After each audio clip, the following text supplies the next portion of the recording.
All right, thank you here joining Storage Authority team for another webinar. We do this on the second Thursday of every month. We're covering new development. I'm going to be talking strategies, money, cash flow.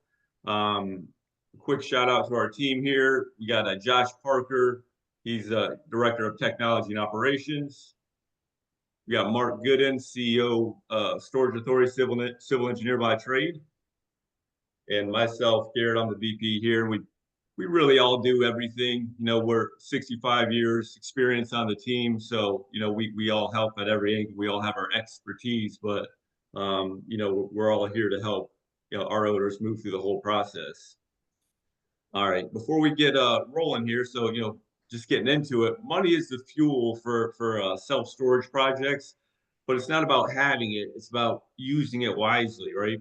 So today we're going to be diving into why self-storage is a hot opportunity, and how to structure your finances to make it work. So think of this webinar as a roadmap. You know, I've seen too many folks jump into development without a clear financial plan, and you know what happens is it's like building a house without a foundation. It's costly and it's shaky. So we'll cover some trends here, some financing options, some pro tips, and some real world experiences we'll share with you. Before we get going here, just a big thank you to all of our sponsors here. You know, these are some of our industry leaders. If anybody wants an introduction, feel free to email me, and I'll gladly do that email introduction for you. All right, so we'll roll it over to Josh here, and when's the best time to buy stocks, Josh? Monday. So I'm going to start with the pro tip. Let's just get right to it.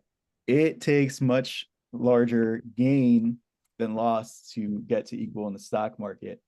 And, we can do the math, real quick.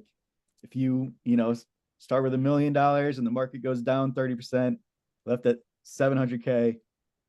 But in order to get that 700K back to $1 million, it's not a 30%, gain you need. You need to raise, 300,000. So 300,000 by 700,000, it's got to raise by 42%. So it's harder. It takes more to get back to equalization. And we saw the panic, at the beginning of the week. We saw, people selling, and the people that sold at the beginning of the week in that panic, they're all going to buy again, and they're going to buy again when it's high. And it's the wrong approach, clearly, right? We all know that. I saw a clip by Dave Ramsey going around, and I loved what he said about buying when it's low. He said, they're on sale, buy them, they're on sale. And the same is true for the self-storage market right now. We got a couple of stats there. The national completions, see them declined by 8.4% year over year, and that is expected to continue through 2028. At the same time, our rental occupancy, across the board, across all the REITs, is high at 90, almost 92%. The average that we've seen historically is closer to 80%. So this tells us two things: demand is high, demand is great, and the market is low on new facilities. So the translation there is just like it's great to buy when the stocks are down. It's a great time to build self-storage now. Are you going to run out of money in retirement? Not if you own self-storage. That's the bottom line. You will not run out of money in retirement if you own self-storage. So take advantage of the market now and build now. That's it. Don't wait for the peak. Buy the dip. And right now in self-storage, we're in the dip. That's it, Josh. All right, Mark, we're going to lean on your decades of expertise here, and I know you're one of the best in the business when it comes to designing for your clients. So it's a great one for you to cover. All right, and first I see Ed Goldberg has joined us. If anybody's looking for a designer, I can personally recommend Ed. So if you need his information, you can get it from him later, or let us know and we get it for you. But the first thing you design for is your client, and that's critical, and you see all your clients over here. It's we can make a decision. It says Hilton versus Hampton, but let's think about Hilton versus Hilton. You know, Hilton makes very crappy hotels now, and they make some of the world's best hotel. But because of that, their name quality has gone down. You've got to decide in self-storage. If you think you can change your operations to get the guy that wants to pay the rock bottom price and also get the guy that's going to pay the top price, it's not going to happen. It just doesn't work that way. I've tried it as an expert, but you can't tell what somebody's going to do. And if you're always giving those discounts out, you're going to lose. But what you need to get from this is your client. Your client is you. It's not these other guys. It's not, the renters. It's you. What are you going to do at your facility to make it easier for you? Where do you want to be on the road? Kmart was miles ahead of Walmart at one time when they both came out, and now we don't even, there's no Walmarts left. So you've got to make your goals, determine what you want to do, and then it's going to be a lot easier to get through the rest of the process. The last thing I want to quickly go over is standard, premium, and elite units. At our facilities, we have all three types at all three different prices. And a lot of people say that's a waste of time. Why do you do that? It's not a waste of time. If you look at this project here, it's owned by Rick, one of our franchisees. He's going to open this summer. It's spread out. It had to be because of the zoning regulations. So he has standard units, and then he's got premium units. The difference are just about $10 a unit. But if you take that difference over $10 a unit times 600 units rented, times half of those being premium, that's an extra $36,000 in profit. Now, the difference between the standard and the premium unit is basically the ones out front are premium, and the ones out back are standard. So, we did a few other things. The ones out back don't have music. Why do we put music in? It's not a big deal. We put music in so we can say, and the standard units don't have music. The premium do. A couple other things we do with our designs.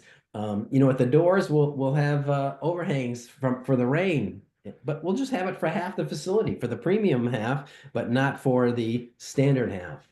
And you'll be amazed. People will pay that $10 extra. And if you do that math, it's $10 a unit. It's I'm looking at my math here. It's about $72,000 a year in extra rental.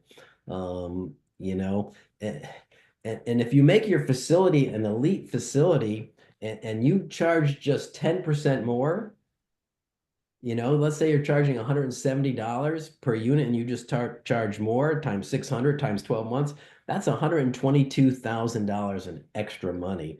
So you add those three up, it's 230,000 extra in profits just by being the Westin or the Ritz versus the other guys. And that extra 230K is actually about 4.6 million in value if you use a 5 cap rate.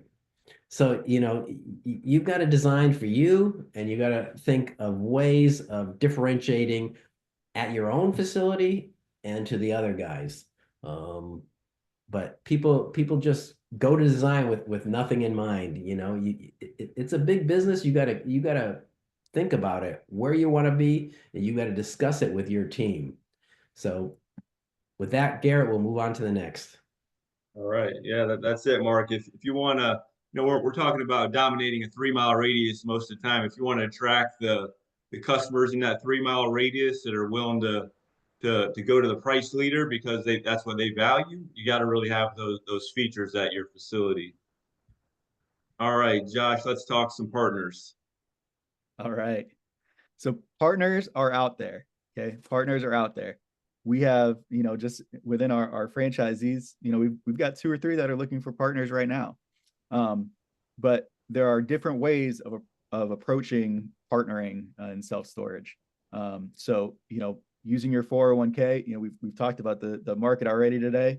But there are ways, you can use your 401k to partner up in storage.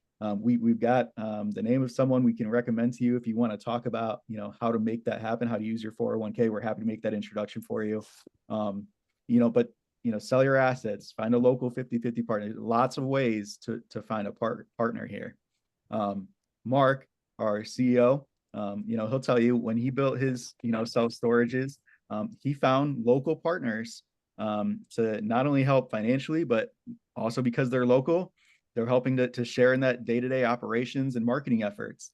But long distance, silent partners, also an option. And oftentimes being flexible and creative in your approach to partnering, it's not a one size fits all. Phasing, always an option. It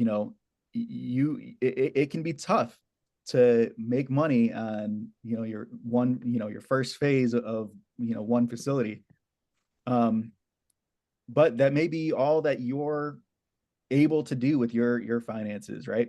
But partner up and maybe you can build 2 facilities, and it's going to be much easier for you, right? So many people will give up their dreams on building a self-storage because they'll dream about it for a while, and then when it comes down to it, they'll realize they don't have the cash available, right? And they'll give up on that dream. But the thing I want you to take away from here is that there are partners out there. There are creative ways to make a partnership, and you can't give up. You've got to be willing to find that partner, just like Mark did. He'll tell you it's the best decision he ever made. He didn't give up on the dream. He found partners and he made it happen, and he was able to build 2 beautiful facilities. You can do the same thing if you're willing to be creative and find that partner option. That's it, Josh. Yeah, I mean, like you said, there's partners out there, whether it's 50-50 or, you can look at it as your partner has something you don't have, whether it's time, experience, or money, but it's just getting out there and networking. Yeah, don't give up. Don't give up. You got to be willing to look at these different options and find the one that works for you. That's it. All right, Mark, you get to dig into some numbers here. Yeah, everybody wants to know how much money do they need, and of course there's multiple different answers. So I'm going to look at it from the philosophy that you're trying to build a facility that's going to allow you to retire. It's going to more than match your income, maybe double your income, maybe in 2 phases. So you've got some costs: building, site plan design / geotech, feasibility studies. I use that for 300K. You need an owner's rep, additional professional. If you, unless you've got a lot of experience, it's just hard to get everything together without that owner's rep. And then, 30K, that's part of the bank application. That's, not part of the actual loan. So, it takes somewhere around 450K plus the cost of the land. So if we're looking for 5 acres to build single story, I'm saying the land costs somewhere around a million, and that leaves a total cost of $1.5 million to build a large facility. Now, we've certainly had franchisees that have done it with less than this kind of money, but what this does, it provides you protection. If you had, let's say you had 8 months in your option, but you didn't get final bank loan by that time, you'd have the money to buy the land. So this scenario is you buy the land before the bank. If you buy the land after the bank, you only need that 450K, and you put the land into the bank loan. But it's difficult, and right now, banks are taking longer. SBA is taking longer. So instead of 30 days to get a loan, it's closer to 60 to 90 days to go through that banking process. So I'm just saying, $1.5 million, that's a good number to build a very large facility that's going to allow you to match your income. So the day comes that you want to retire, it's going to be a simple choice. That's my wife there on the beach. We We live on the beach in Florida for about 5 months of the year. And it all started with, putting all these plans together. So, it's back to your goals and back to the map. So let's take a look on the next slide, what we do with that 1.5 million.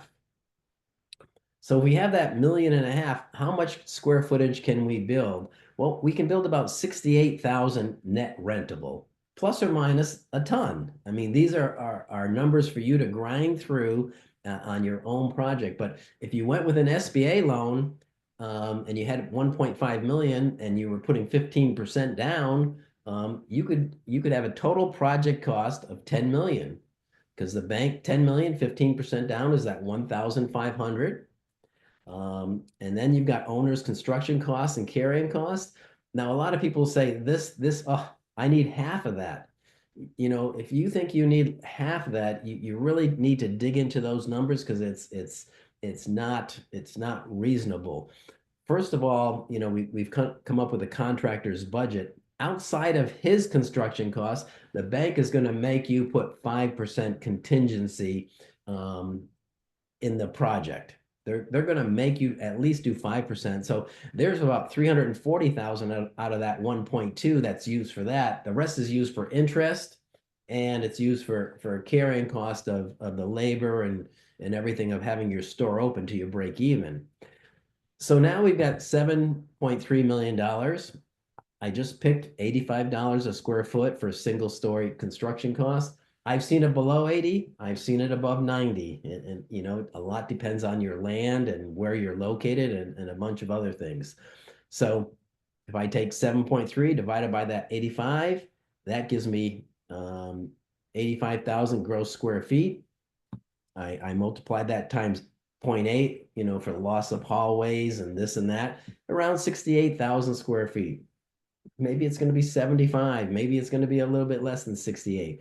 But now you're getting a feel of what you can do for 1.5 million down.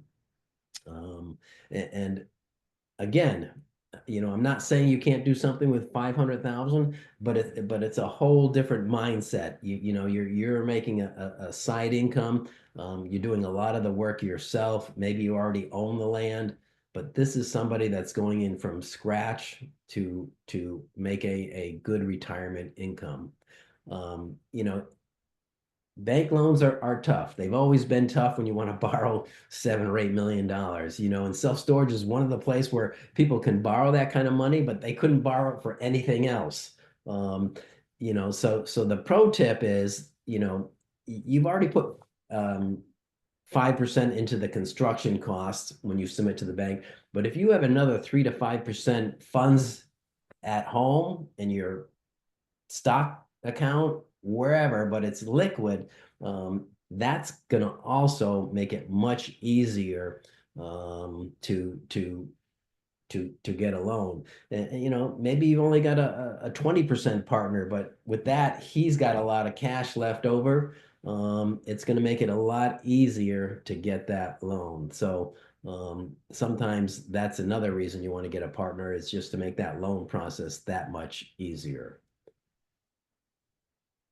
It's good to see the blueprint or the framework. It's a big project. At the end of the day, you're building a mini Walmart, and you got to deploy some capital. Yeah. And on the side, I spend 2 or 3 months every summer at the campground on the ocean. You just got to believe in yourself and have a goal and do the homework. There's a lot of people out there that can help you make this a reality. It's going to be hard. It's going to be hard. But now is a great time. It's 2 or 3 years from now, they're going to be building more self-storages. Everything's going to be higher in cost. It's the hardest part is getting your building up, running, and full. Once you do that, it's kind of easy street. So next slide there, Garrett. All right, I'll jump in here to the traditional loans option, and there's really no one size fits all. Traditional banks, we're talking 30 to 50% down. It's tough but stable. Your local credit unions, it's going to drop to 20%, a little more accessible. And then you have the SBA, which is kind of the sweet spot, 15% down. And believe it or not, the SBA loan products being like 7A and 504, that only opened up to the self-storage industry in 2011. So 14 years, fairly young still, that we can actually, as individuals, leverage the SBA loan products to develop, self-storage. But you got to think about, it's deploying 3 to 5. If we're talking about a $10 million loan, you're deploying 3 to 5 million. If you go traditional bank, 2 million with your local credit union, and then 1.5 with the SBA. So it gets you into the game, and then SBA has the added value of being able to roll in your working capital. Depending on the bank and the terms, we're talking about the soft costs, the carrying cost to break even. So that's a huge advantage of not having to have an extra $1 million reserve just to get to break even if you can't roll that 600 to $1 million into the loan. So that's a huge advantage with the SBA. Exhaust all avenues, but for our owners, it's they've really been using the SBA. We have some great lenders. Bake 59 is one of the sponsors of that, and they've really taken care of our owners. Very instrumental with the operating, but it really is looking at the terms and how they calculate the rates. Is it interest only for how long? Is it we always shoot for 36 months, and with an SBA you can roll that rate into the loan. So essentially you're paying the bank back with their own money, but you are adding that to the principal. Some use the 10-year treasury, some's prime plus a percentage. So you got to look at all that, and really digest that with which lender you go with. But going back to the carrying cost on that pro tip, I mean that is critical early on of making sure that you can roll what you need to roll into that loan, so there's no surprises. Because I've seen too many times projects stall out because they didn't put enough working capital into that loan to get to break even. So you want to be conservative with those numbers, but you want to make sure you can, try to throw the kitchen sink in that loan if you can, because at the end of the day, the last thing you want to do is, not be at break even and running out of carrying costs. And now you're tapping a different reserve. I'll throw it back to you, Mark, on the detailed loan project summary. Yeah, too many people call up the bank and say, hey, let's get a loan, get a term sheet, and start doing the paperwork with the bank. I will tell you without in question, a detailed written loan, executive summary, cover letter, whatever you want to call it, to the bank is critical. They are loaning money to you. They want to know you're a professional, and this is one of the ways for them to do it. It's also one of the ways for the bank to understand your project in a quick executive summary. And I just want to talk about a couple of things. You certainly can read all the things that should be included, but you want to put your background in, but the key is here, not only your background, you want to put the background of your team. You want to say that, my architect was Edward, and here's his experience, and he's going to help me during construction if I have a problem. Here's my civil engineer. Here's his expertise, and he's local, and he's going to double check on the construction percentages complete. Here's my contractor. He's built many of these. They've all come in with under budget. So you really want to put not only your background, but your team's background. And the other critical thing is, you probably have a feasibility study done by a pro, but you want a competition review done by you. They want to feel that your competition better than anybody else. If you can say, hey, this guy's located on a back road, he has barbed wire fence, he's in a different neighborhood than I am in, it's not the same clientele. Okay. Now you don't have to use his rates at $90 a square foot, at $90 for a 10 by 10. You get to use the guy that's in your territory, that's competition to you. So The detailed competition, does two things for you. It shows that you're a pro. You did it on your own, and it shows why you can charge the rates that you're using in your P&L that might be higher than the feasibility study. And in a lot of cases, you are going to have to charge rates higher than what they use in the feasibility study from the online rental rates in order to make this work. So this is critical. It's going to be a dozen pages long. It's going to have an appendix. And the pro tip is critical. A lot of people know to do this and do a good job at it. But if you print out 2 copies, including the glossy cover with the glossy pictures, and you mail them overnight right away when he says, okay, I'm going to start putting the terms. So he gets that before, hard copies. It's something he can walk around the office and say, hey, look what this guy did. Nobody's done this for a loan application in the last several years. He's going to be talking about you in the office. So you got to be different on every step of the way. But don't skip this step. It can increase your ability to get that loan. But not only that, it's going to allow you to help you negotiate on those interest rates. Sometimes they won't budge, but another time, you can get a 1/4% off. You can get a 1/8% off, but you've got to be somebody they want to give a loan to, not whether they're figuring out if they can give a loan to. Um, and Josh, Josh next is going to talk a little bit more about, to help you during your loan process. But don't forget this section.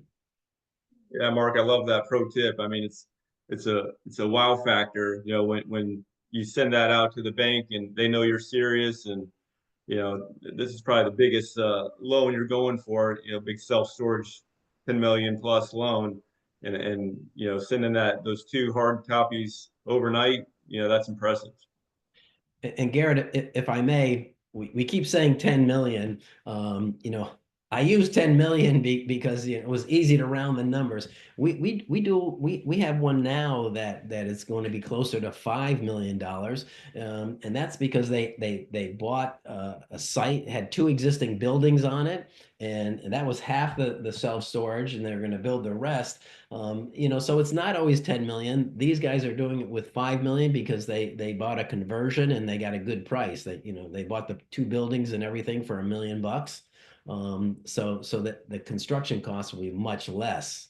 So it's anywhere between 5 million and 10 million usually at the high end. But I don't want everybody thinking it's automatically 10 million. Yeah, good point, Mark. So you're going for the biggest loan that you applied for, Josh. Let's hear some tips on do's and don'ts. All right. So credit does count. Your credit score does matter. You really need to have a credit score of 750 or higher, because you can't afford to not get the best rates. And a credit score 750 to 800, it means you're going to get the best rates, and it also means that you're going to have easier approvals. So we've got a great article that's right on our blog there, that presenting to lenders. It's a great article on our blog that I encourage you to read.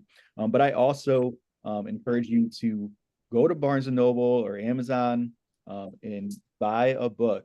There's tons of them out there, but find yourself a good book about raising your credit score quickly. I'm not going to go into the weeds here on all the different ways, but I will talk about one tip in particular, and that's our pro tip there. If you're getting close to your credit card limit, pay it off in the middle of the cycle. And your credit card company, this is called your credit utilization ratio. They're gonna report this percentage of your total credit available, used on your statement closing date. And so this ratio is a key credit scoring factor. but keeping it low was going to help you raise your credit score. So zero utilization is also not great. So small balances, okay to pay on the due date, but big balances, you're going to want to pay a week early to keep this ratio low. Bonus tip, if you have a credit card you're not using, consider not closing it because it can help maintain that healthy credit utilization ratio by increasing your total credit available. And it's better to keep an old card than it is to open too many new cards. So again, not the expert here, but this is just some basic knowledge, and you're going to want to read this article, and you're going to want to get yourself a good book about getting that credit score up above that 750. Awesome, awesome. And Josh, the reason Josh is using 750 is that once you buy these books, they're going to tell you your credit score doesn't matter. Once it's over 700, it's good. But if you're like me, I can see my credit score. My credit score is perfect every single month until I use my credit cards to the max. I'm going on vacation or I buy a car with my credit card or something. And I've seen it drop 50 points, just because I don't, pay off my credit card early. So it's reported. So if you're aiming for 750 and then you make a little mistake here or there, it ends up being 700. So that's how we roll at Storage Authority. We're a little bit conservative, so be aware of that. It's, we don't ask you to take risks. Certainly, you have to decide what risk is good for you. But it's all about, having that team, the mentorship, the partnerships, the deal flow. Once you understand that about self-storage, the fear goes away because it's not all on your shoulders. But get your credit score up there now. Most of you, I'm sure, are already there, but just in case, check it out. It's really easy nowadays. Hey, Mark, we got a construction question coming in. That's a good segue to our next slide. You want to save it to the end, or you want me to fire away? Fire away. All right, from Brian, what's your opinion on the impact of tariffs to the overall construction costs and project delays? So make sure I got the question right. He wants to know about the impact from tariffs. Correct. Is it causing delays? Is it causing costs to go up? Well, here's the answer. Nobody knows for sure. Obviously, we're all tired of tariffs coming, going, coming, going. We saw the stock market drop and then it bounced right back because I guess yesterday afternoon Trump said, "Oh, we're going to delay them another 90 days." So obviously tariffs will cost money. How much money? It's yet to be seen. So it is a good time to sign your contracts as soon as possible before those costs come on board. But I could see it costing 10% extra to build. But that's why when you actually put a construction addendum together about your construction costs, you can put that right in the contract, something that, hey, we're signing this contract right now today. There are no extras for tariff increases. Go out and buy everything now. Store it. So there are ways to reduce the impacts of it. But what it will be, it's tough to tell. But I assume there will be something to it. But I just can't answer that any better than that because it's just a tough thing to know. Yeah, we had another comment, more of a comment from Mitchell. Says we're building some sites right now and getting some feedback from steel providers on tariffs. More of a warning or heads up, but no true increases just yet. We did get an HVAC guy say something to us again, more of could increase email, but kind of BS in his opinion. Yeah, I mean, there's some, even HVAC units, you got to order those in advance. They're taking longer to get here than they did. Ever since COVID, you've got to schedule deliveries much earlier than you used to. So, you know, a good contractor knows that. A good contractor is gonna put that list together and order those things. But once you order it, you know, it should come immediately, and you know, so you do limit your impact. But for an HVAC guy to say might go up, no, no, no, no. Order the system right now. Get it in the warehouse now. You know, that's certainly good planning on that. Um, but you know, one of the things want to talk about here on this slide is you know, big money is made or saved in construction, and it all starts even before design and bidding. It starts before then. You know, and I can tell you this, between a guy here's the middle of the road. Some guys do a great job before construction and bidding. And they, because they've done a great job, they saved $500,000. And some guys do a poor job beforehand and they've lost a 500,000. What I'm saying is there's $1 million range from the worst to the best.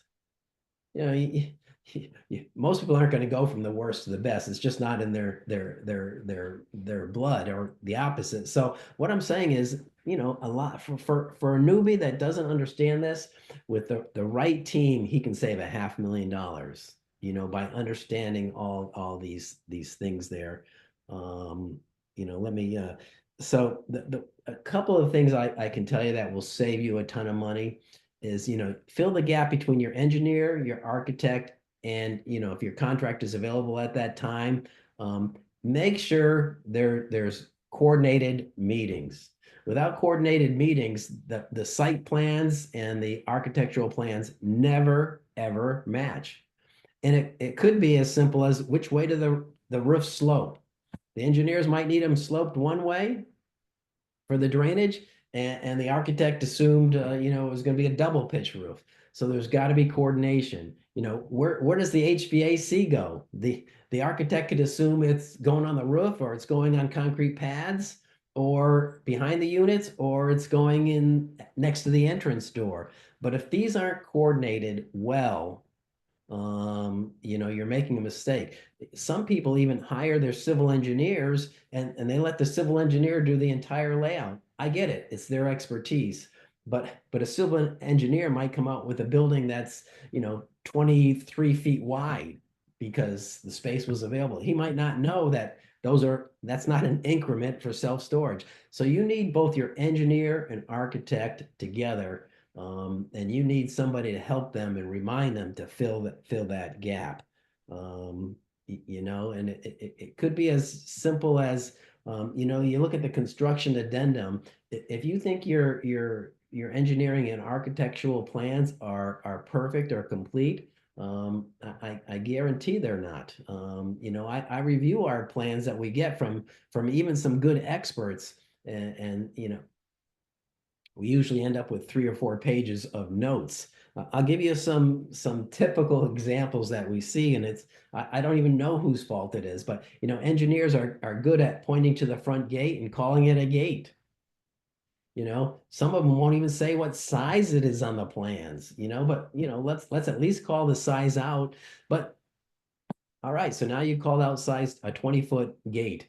You know, somebody could say in the proposal, it says 20-foot gate. It doesn't say match the decorative steel that's on both sides of your gate, you know? And so all of a sudden you got a chain link fence gate. You know, that might be an extreme, but those type of things happen. And you know, for sure, if it just says gate, you're not going to get a nice battery backup gate. You know, and that's nice when the power goes out, and it will go out, that your people can still get out. You know, there's a lot of code requirements for gates for safety. There's an I-beam, there's wire mesh so kids can't put their hand through and then have a gate cut it off. You know, so you've got to make sure that's all in the construction budget. And a lot of that, I keep going back, there's a big gap between engineers and architects. You know, so you got to be part of filling that gap. So one of the most important things I believe is an addendum to the AIA contract that overrules the contract. So it says anything that's here must be done, even if it said otherwise. Not to pick on architects, but I always revise the AIA contract so only owners can approve change orders. It's my project. I don't want the architect making that change order. I don't want the architect delaying that change order. I want to be part of it. I can certainly ask my architect what's right, what's wrong, but I just want to make sure that things aren't getting changed without my knowledge. And sometimes, could be errors by the contractor or the architect. I want to know why we're making changes, or was it something I did? So, that's one of the things we do. We revise in the AIA contract, but literally we revise dozens of things in those contractors. They are kind of slanted towards the everybody but the owner, if you ask me. And we include things that are on the plans in that list, like that battery backup that somebody might have forgotten. Even a flagpole out front, or your access control system. There's a lot of things that architects say, oh, that's not part of my duties. And you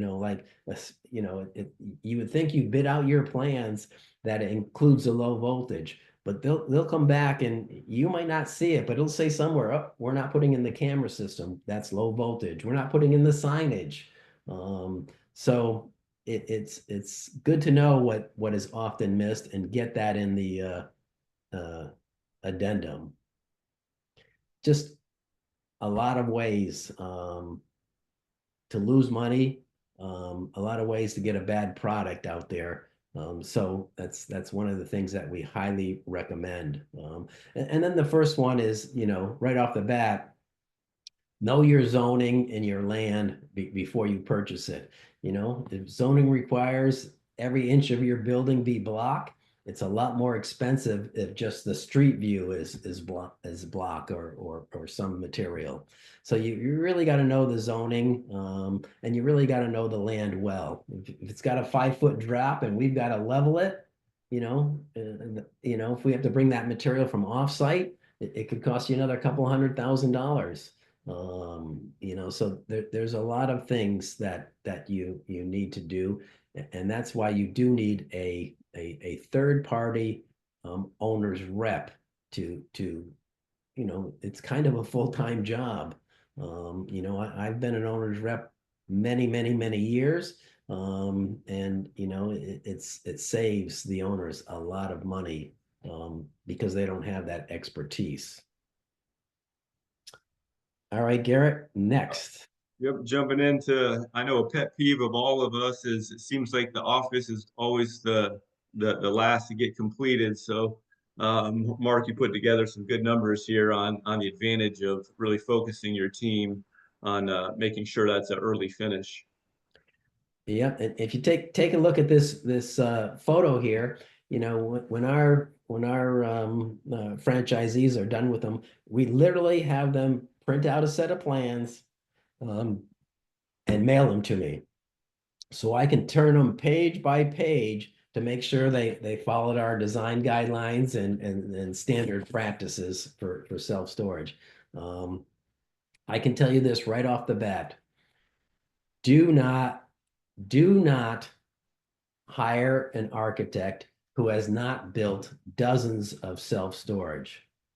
It will cost you a fortune, a fortune, a fortune.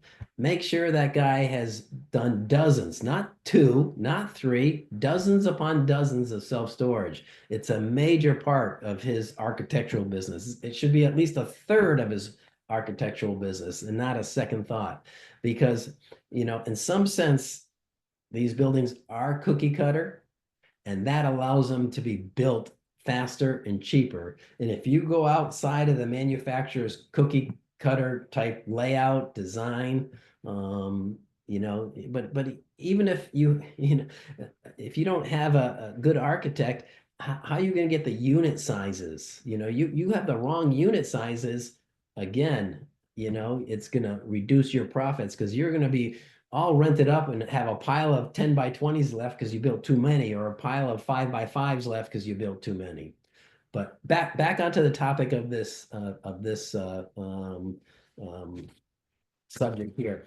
One of the things we are hearing from banks more and more often in the last 6 months, can you open part of your project early?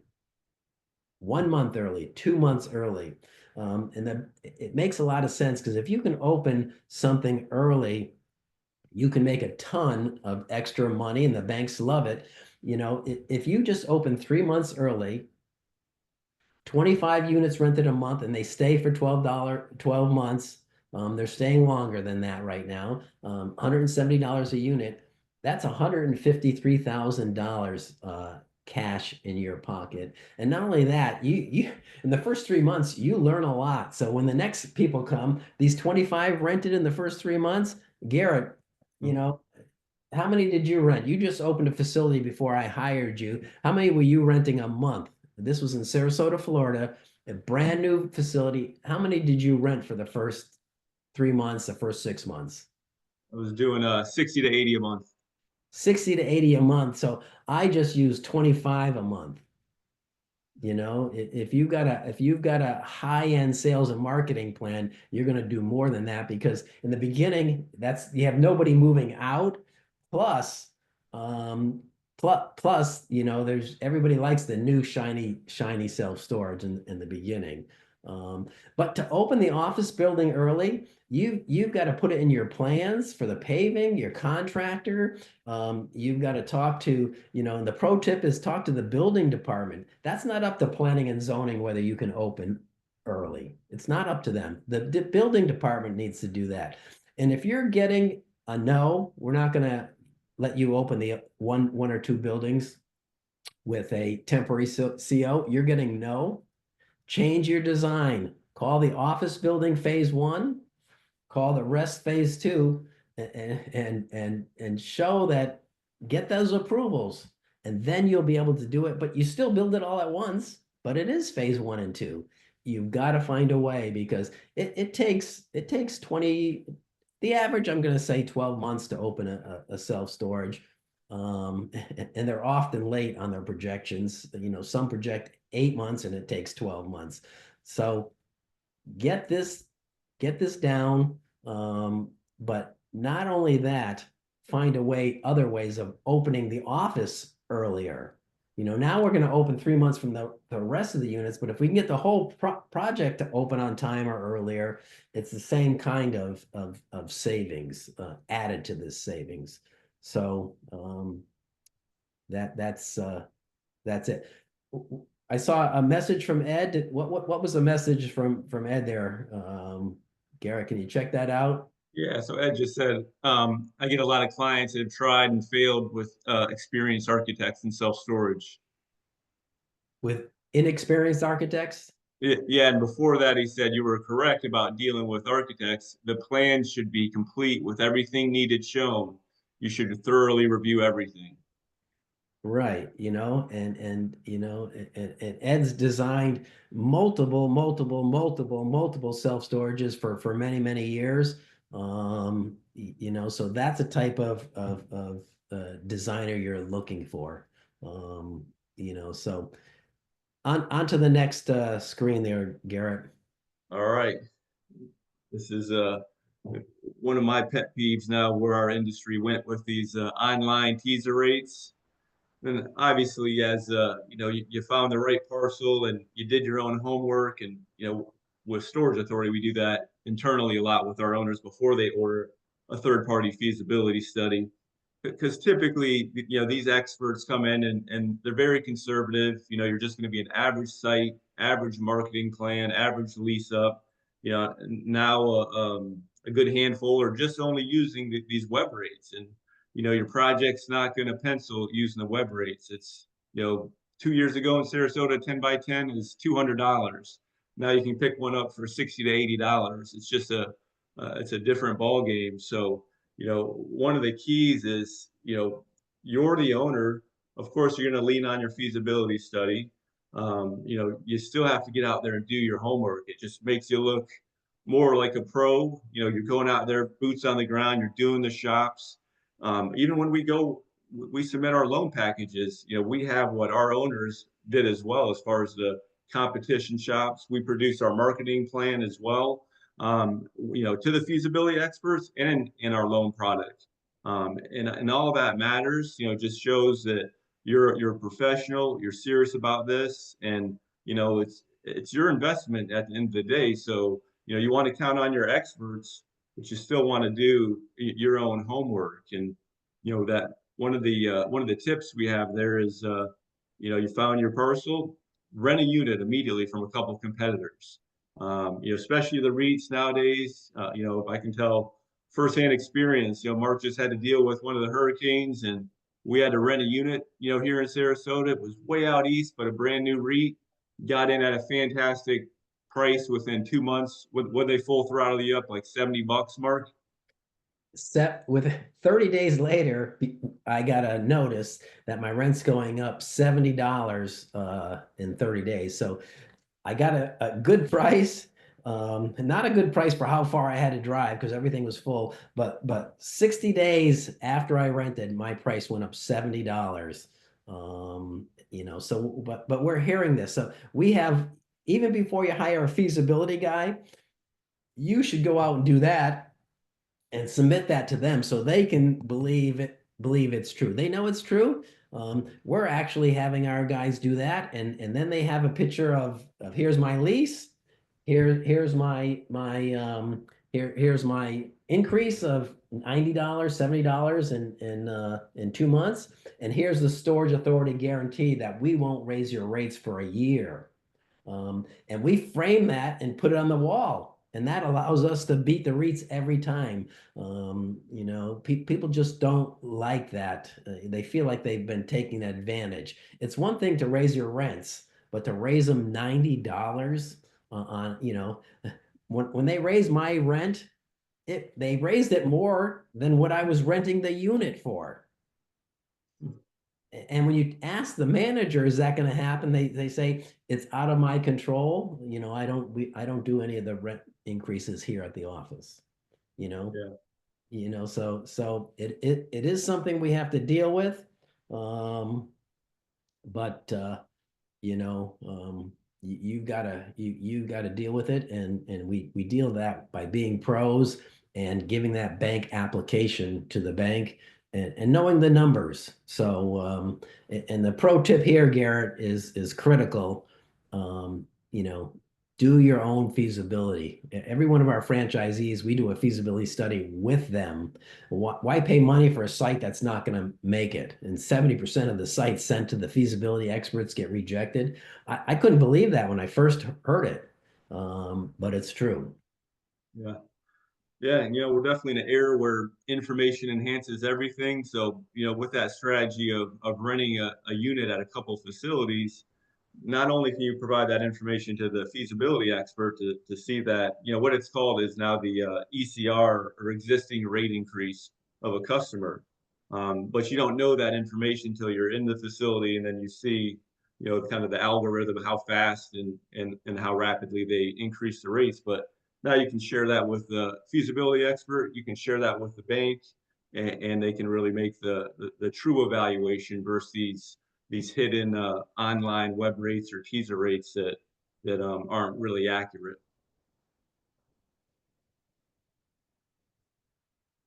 All right, back to you, Mark, on some financial strategies. Yeah, and I'm going to go quick on this. Everybody can read these on their own. We're getting towards our hour, but take a look. Here's some solar on one of my facilities. Before you get into solar, there's a lot of financial strategies. One is, you know, say it costs 250 grand to build that solar. If you ask your town, I'm going to put solar on my building, will you give it to me tax free? In other words, no property tax on the solar. If you ask before construction, you'll get it. You ask after construction, it's too late. You know, it takes discounts from the federal government, the town, the electric company, or the state in order to build solar. Without credits from other people and guidance, free money in a sense, solar does not make sense totally on your own. So you got to look into that before you just say, hey, let's throw some solar on. Another one is, people don't realize it until you tell them that, if you get your facility open by December 31st, you get a full years of depreciation. That could be a lot of money in your pocket. Another reason to open the office building early, because sometimes that could be the difference of getting that depreciation. Let me see there. Oh, here's one last one. I'll go over right here. That's kind of cool. You know, we have a lot of things are normally not in the contractor's bid. Soil testing, it's normally done by the owner. Construction insurance, it's normally done by the owner. But if you find from your bank that these things are not going to be included in the loan, or as your money spent towards the 15%, go ahead, put them in the contractor's bid, normally you put these in at the end of the bid and you say, it's part of the negotiation that, he's not going to do any add-on to those costs. So, there are some things that the bank will not count if it comes out of your pocket. So learn those things up front, what counts to the bank as your deposit of that 15 or that 50% or whatever the bank is requiring. Let's get to that last pro tip. There's dozens of them. You've heard some today. Keep a list, put these 6 or 7 down right now, but make a written list because, there's 3 or 4 dozens and some only save you 10,000, but others saves you hundreds of thousands. But, people forget that, when they start spending millions, they forget about 1,000 saved or 2,000, but it's literally out of your pocket. So keep that list. One more thing there too, Mark, on the marketing for 6 months before you open, make sure you at least have a database of 2,000 plus, your local business owners, your movers, your realtors. Depending on when you bring your manager on, you really have to have a good ground game to get out there and make those connections. Because again, it goes back to that 3-mile radius. And if you want to avalanche your move-ins, you got to make sure you're in that memory folder when you open your doors. Okay, guys, this is the last slide before questions and answers. So hang in there. I hate reading from the screen, but here's 4 items that I'm going to talk about right directly from the screen because it's so critical. Every month your contractor is going to ask for, hey, I finished 10%, send me over 10%. So make sure you do your own inspections. It's only behooves them to say I'm 30% done when they're 20% done. So do your own inspections. Don't rely on the lender's review either. It's not their job to do it. They keep it in touch. And then if you go to the pro tip, once you get over 50%, don't see how much is done, but also see how much is remaining. Because what happens is, let's say it's a 12-month.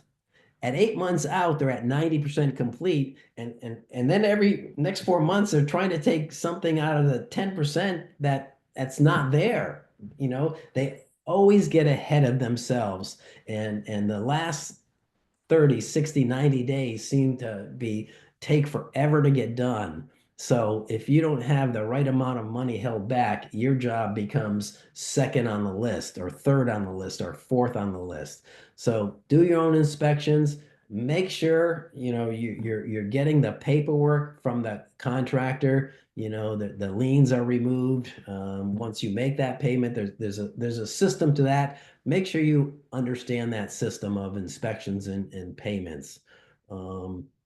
The next one is do not permit any allowances in the contract. There's no reason to have an allowance. They'll say, we're going to put an allowance for the countertops. Well, why?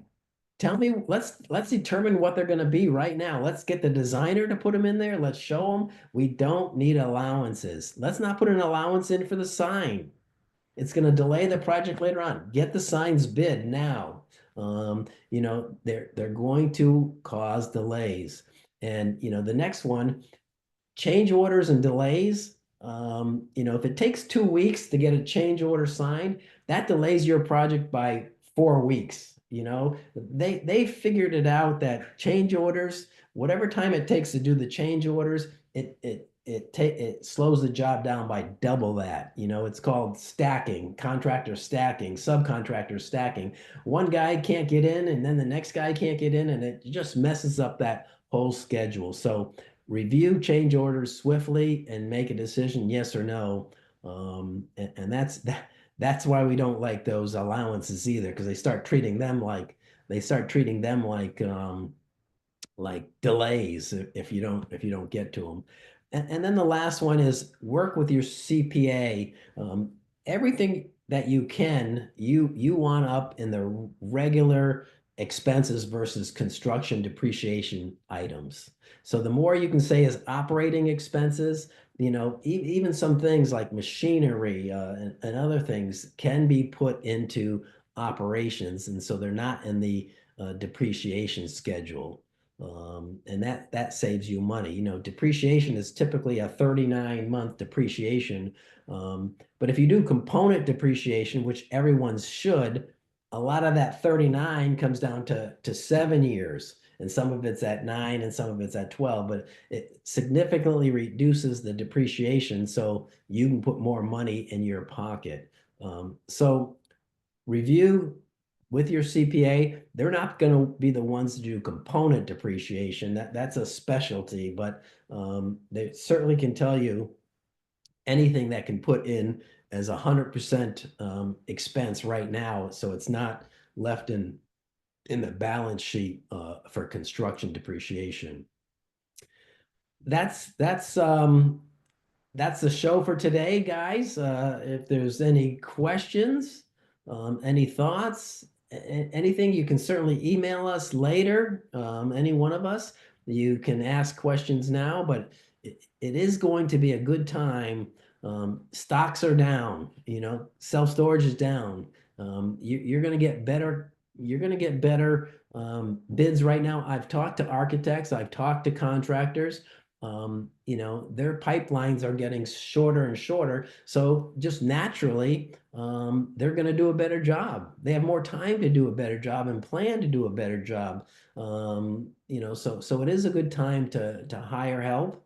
And I think that's going to be consistent. It's a good time to fill up because you're not going to have as much neighborhood competition because we're not seeing as much self-storage. So that demand. Interest rates, I don't think interest rates are going to go up. I think over the next year, they're going to go down. That means more homes are sold. If more homes are sold, that's 60% of our renters. And that's one of the things that have brought on a lot of the concerns and rental rates and the teaser rates from the REITs is because of the low home builders. But, I think we've seen the bottom of home construction, at least from what we can tell. So everybody wants to get in at the right time. Hey, Garrett, I see a typo here. It says info@authority.com. You forgot storage. But um, I believe it's one of the best times, and the reality is always the best time is when you're thinking about it. I built towards the 2008-9 depression. I had interest rates at 8%, but now, that's long gone. And I've made literally millions of dollars from my self-storages. So the best time to build is when you're ready to go because things are going to fluctuate up and down for the next 20 years. And once you've got old dollars in the project, inflation is good after you're built. It's actually a good thing once you're built because most of your stuff's not going up because it has fixed. Your loan is fixed. Your building costs are fixed. You don't have a lot of inflation costs like a restaurant. Their food's all going up. Their 20 staff members all going up. You don't have those things going up with inflation and self-storage. It's just prior to building, inflation increases the cost of your development. Any questions out there, Garrett, you see? No, it looks like and it's a good time to throw this out there too. It looks like Mitchell's going to be out in inside self storage, and Mark's going to be going from our team. So if anybody want to link up and have a coffee with Mark, you see his contact information there. I know that's just a couple of weeks around the corner. Last year we got a booth, so we're not doing that this year, but we'll be out there saying hi to our potential owners and vendors.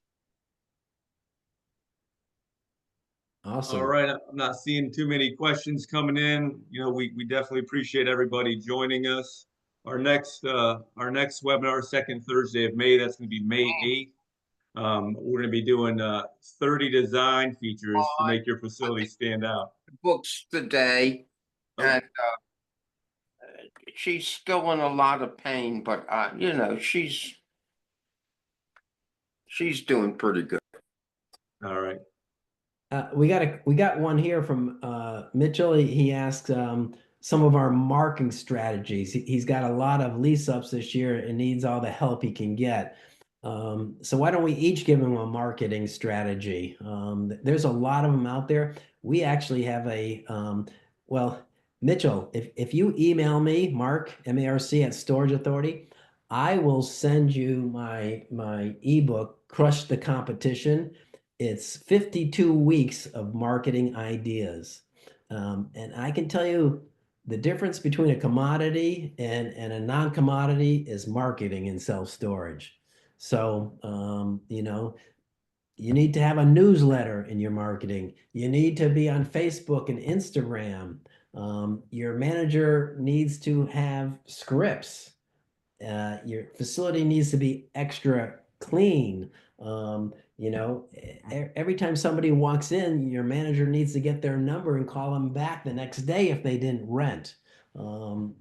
Garrett, what's some ideas, or Josh, some more marketing ideas for Mitchell that we can just throw out there? I mean, literally, we do a ton of marketing, and that's what makes our franchisees so successful. Yeah, definitely getting out of the mindset that we're in the self-storage business and we're in the hospitality business. Even either you or your manager getting out there and shaking hands with fellow businesses, and we like to hand out a welcome to the neighborhood, like 8x11.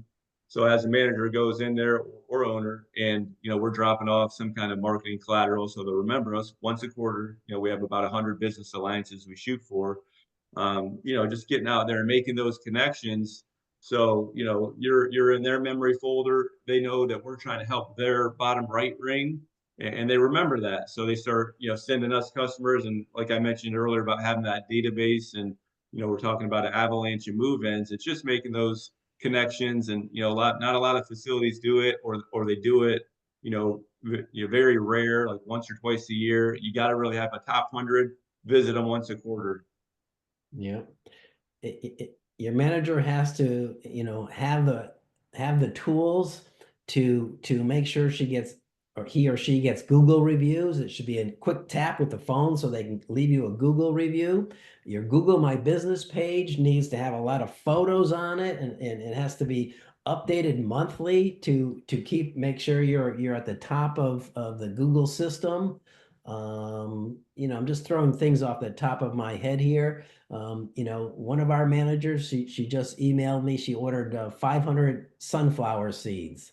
So when people receive the seeds, man, they think of Storage Authority. On the front it says Storage Authority, our phone number, our website, and our name. On the back, it's a $30 off coupon. So when they get it, they remember us. When a friend comes, they say, "Hey, look at these seeds I just got from Storage Authority. You should drive down there and ask for a pack." There's nothing, they put it on Facebook. Just stop in for a free pack. When they plant them, they think of us. When they grow 6 feet tall, they think of us. All that for $1 a person. You got to realize that every customer, do the math. Every customer is worth a lot of money. If you take a year times $1.70 a month, it adds up. So it's okay to spend a few dollars on marketing. What doesn't work as well, what works better than paid marketing is marketing that's done by you and your manager. And so you got to have a marketing calendar. We literally have a marketing calendar that lists month by month what additional marketing we're going to do that's not done on a regular basis for that month. What are we going to do new for that month?